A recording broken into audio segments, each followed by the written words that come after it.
നമ്മുടെ സംസ്ഥാനത്ത് 60 വയസ്സ് കഴിഞ്ഞവർക്ക് ലഭിക്കുന്ന ഏറ്റവും വലിയ സർക്കാർ ധനസഹായ പദ്ധതിയാണ് വാർദ്ധക്യകാല പെൻഷൻ. ഇന്ദിരാഗാന്ധി ദേശീയ വാർദ്ധക്യകാല പെൻഷൻ നിലവിൽ മാസം 1600 രൂപ വീതമാണ് സർക്കാർ നൽകി വരുന്നത്.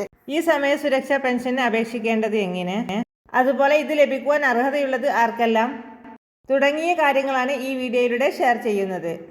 മാത്രമല്ല 2025 മുതൽ നിലവിൽ പെൻഷൻ ലഭിച്ചുകൊണ്ടിരിക്കുന്നവർ അർഹരാണോ എന്നുള്ള പരിശോധനകൾക്കും നടപടി സർക്കാർ തലത്തിൽ തുടങ്ങിയിട്ടുണ്ട്. അനർഹരാണെന്ന് കണ്ടെത്തിയാൽ വാങ്ങിയ പെൻഷൻ തുകകൾ 18% ഉൾപ്പെടെ തിരിച്ചടയ്ക്കേണ്ടി വരും. സർക്കാർ ജീവനക്കാരോ മറ്റോ ആണെങ്കിൽ വകുപ്പ് തല നടപടികളും സ്വീകരിക്കേണ്ടി വരും. വർഷങ്ങളായി പെൻഷൻ വാങ്ങിക്കൊണ്ടിരിക്കുന്നവർ വീട്ടിലെ സാഹചര്യങ്ങളെല്ലാം മെച്ചപ്പെട്ട് അനർഹരായാൽ, ഉദാഹരണത്തിനായി കാർ വാങ്ങുക, വീട്ടിൽ AC വെക്കുക തുടങ്ങിയ കാരണത്താൽ പെൻഷൻ റദ്ദാക്കുവാൻ വേണ്ടി അപേക്ഷ നൽകി പെൻഷൻ പട്ടികയിൽ നിന്നും പുറത്തു പോകേണ്ടതാണ്. ആയതിനാൽ വാർദ്ധക്യകാല പെൻഷന് പുതുതായി അപേക്ഷിക്കാൻ ആഗ്രഹിക്കുന്നവരും നിലവിൽ വാങ്ങുന്നവരും 2025 വാർദ്ധക്യകാല പെൻഷനുള്ള മാനദണ്ഡങ്ങളും നടപടിക്രമങ്ങളും തീർച്ചയായും അറിഞ്ഞിരിക്കേണ്ടതാണ്. ഈ ചാനൽ നിങ്ങൾ ആദ്യമായി കാണുന്നവരാണെങ്കിൽ സബ്സ്ക്രൈബ് ചെയ്യുക, ലൈക്കും കൂടി ചെയ്ത് സപ്പോർട്ട് തരിക. സംസ്ഥാന സർക്കാരിൻ്റെ സാമൂഹിക ക്ഷേമ വകുപ്പ് കൈകാര്യം ചെയ്തിരുന്ന ഇന്ദിരാഗാന്ധി ദേശീയ വാർദ്ധക്യകാല പെൻഷൻ്റെ നടത്തിപ്പ് 1993 ഭരണഘടനാ ഭേദഗതിയിലൂടെ അധികാര വികേന്ദ്രീകരണത്തിൻ്റെ ഭാഗമായി തദ്ദേശ സ്വയംഭരണ സ്ഥാപനങ്ങൾക്ക്, അതായത് പഞ്ചായത്തുകൾക്ക്, മുനിസിപ്പാലിറ്റികൾക്ക്, കോർപ്പറേഷനുകൾക്ക് കൈമാറിയിരുന്നു.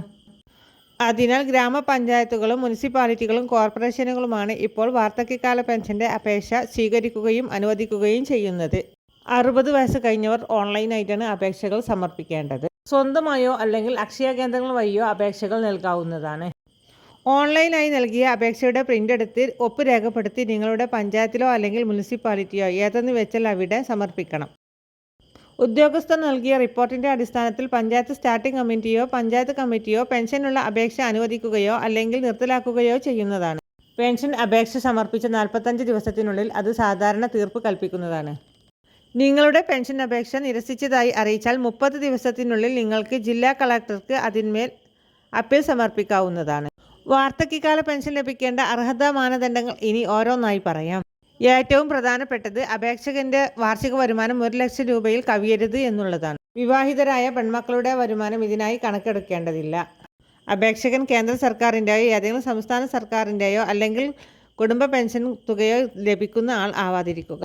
അതുപോലെ അപേക്ഷകൻ കേന്ദ്ര സംസ്ഥാന പൊതുമേഖലാ സ്ഥാപനങ്ങളിൽ നിന്നും വിരമിക്കുകയും ആ സ്ഥാപനത്തിൽ നിന്നും സ്കീം പ്രകാരം പെൻഷനോ കുടുംബ പെൻഷനോ ലഭിക്കുന്ന ആൾ ആയിരിക്കരുത്.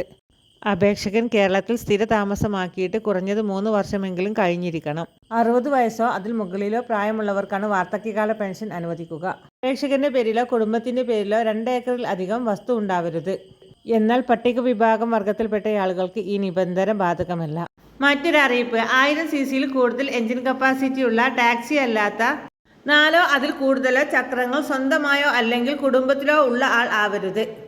മറ്റൊരറിയിപ്പ്, അപേക്ഷകൻ 2000 ചതുരശ്ര അടിയിൽ കൂടുതൽ വിസ്തീർണമുള്ളതും ആധുനിക രീതിയിൽ ഫ്ലോറിംഗ് നടത്തിയതുമായ കെട്ടിടങ്ങളിൽ താമസിക്കുന്ന ആളും ആവരുത്. അപേക്ഷകൻ ആദായ നികുതി നൽകുന്ന ആൾ ആയിരിക്കരുത്. അതുപോലെ തന്നെ മറ്റു സാമൂഹിക പെൻഷൻ ലഭിക്കുന്നവരാരും തന്നെ അർഹരല്ല. അതായത് വിധവാ പെൻഷൻ പോലെയുള്ള പെൻഷൻ ലഭിക്കുന്നവരാരും വാർദ്ധക്യകാല പെൻഷന് അർഹരല്ല. എന്നാൽ ഒരു സാമൂഹിക പെൻഷൻ ലഭിക്കുവാനാണ് ഒരു വ്യക്തിക്ക് അർഹതയുള്ളത്. വികലാംഗരാണെങ്കിൽ ഇത് ബാധകമല്ല. EPF ഉൾപ്പെടെ പരമാവധി 2 പെൻഷന് മാത്രമേ അർഹതയുള്ളൂ. അപേക്ഷകർ സ്ഥിരമായി താമസിക്കുന്ന മുനിസിപ്പാലിറ്റി, പഞ്ചായത്ത് ഏതാണോ അവിടേക്കാണ് അപേക്ഷിക്കേണ്ടത്. ഒന്നിൽ അധികം പഞ്ചായത്തുകളിൽ നിന്നും പെൻഷൻ കൈപ്പറ്റുവാൻ ശ്രമിക്കുവാൻ പാടുള്ളതല്ല. പ്രതിമാസം 4000 രൂപ മുതൽ EPF പെൻഷൻ ലഭിക്കുന്നവർക്ക് EPF പെൻഷന് പുറമെ അർഹതയുള്ളവർക്ക് പുതുക്കിയതാണെങ്കിൽ സാമൂഹിക സുരക്ഷാ പെൻഷനോ അല്ലെങ്കിൽ വെൽഫെയർ പെൻഷനോ ലഭിക്കുന്നതായിരിക്കും. എന്നാൽ 2000 രൂപയ്ക്ക് മുകളിൽ EPF പെൻഷൻ ലഭിക്കുന്നവർക്ക് സാമൂഹിക സുരക്ഷാ പെൻഷനോ വെൽഫെയർ പെൻഷനോ പ്രതിമാസം 600 രൂപ വരെ ലഭിക്കുന്നതിന് മാത്രമേ അർഹതയുണ്ടാവുകയുള്ളൂ. എല്ലാ പെൻഷനുകളും പഞ്ചായത്ത് സെക്രട്ടറിക്കോ അല്ലെങ്കിൽ മുനിസിപ്പാലിറ്റി സെക്രട്ടറിക്കോ അല്ലെങ്കിൽ കോർപ്പറേഷൻ സെക്രട്ടറിക്കോ ആണ് സമർപ്പിക്കേണ്ടത്. സാമൂഹിക സുരക്ഷാ പെൻഷനുകളുടെ ചുമതല തദ്ദേശ സ്ഥാപനങ്ങളിലെ ക്ഷേമകാര്യ സമിതിക്കായിരിക്കും. എല്ലാ അപേക്ഷകൾക്കൊപ്പവും വില്ലേജ് ഓഫീസിൽ നിന്നുള്ള വരുമാന സർട്ടിഫിക്കറ്റ് ഹാജരാക്കേണ്ടതാണ്. School certificate, driving licence, passport തുടങ്ങിയ ആധികാരിക രേഖകൾ വാർദ്ധക്യകാല പെൻഷനുള്ള പ്രായം തെളിയിക്കുന്നതിനുള്ള ആധികാരിക രേഖയായി ഉപയോഗിക്കാം. ഇങ്ങനെയുള്ള രേഖകൾ ഒന്നുമില്ലെങ്കിൽ മാത്രം മറ്റു രേഖകളൊന്നുമില്ല എന്ന് സ്വന്തം സാക്ഷ്യപ്പെടുത്തി പ്രായം തെളിയിക്കുന്നതിനായി ഡോക്ടറുടെ സർട്ടിഫിക്കറ്റ് ഉപയോഗിക്കാവുന്നതാണ്. ഈ പെൻഷൻ തുക ദുരുപയോഗം ചെയ്തതായി കണ്ടെത്തിയാൽ വാങ്ങിയ പെൻഷൻ തുക തിരികെ ഈടാക്കുന്നതോടൊപ്പം തന്നെ തുടർന്ന് ഇവർക്ക് സർക്കാരിൽ നിന്നുള്ള സാമൂഹിക സുരക്ഷാ പെൻഷനുകൾ ഉൾപ്പെടെ മറ്റു ധനസഹായങ്ങളൊന്നും തന്നെ അർഹതയുണ്ടായിരിക്കുന്നതല്ല. പെൻഷൻ പുതുതായി അനുവദിച്ചവരുടെയും നിരസിച്ചവരുടെയും വാർഡ് തല ലിസ്റ്റ് ഗ്രാമസഭ അല്ലെങ്കിൽ വാർഡ് സഭ അംഗീകാരം വാങ്ങേണ്ടതാണ്. പെൻഷൻ ഗുണഭോക്താവ് മരണപ്പെട്ടതായി തദ്ദേശ സ്ഥാപനങ്ങളിൽ അറിയുന്ന അവസരത്തിൽ തന്നെ പെൻഷൻ റദ്ദ് ചെയ്യണം. പ്രഥമ ദൃഷ്ട്യാ അപേക്ഷകൻ അർഹനല്ലെന്ന് കണ്ടാലും 15 ദിവസത്തെ സമയം അനുവദിച്ച് നോട്ടീസ് നൽകി വരും. നോട്ടീസ് നൽകി വാദം കേട്ട ശേഷം മാത്രമേ തീർപ്പ് കൽപ്പിക്കാവൂ.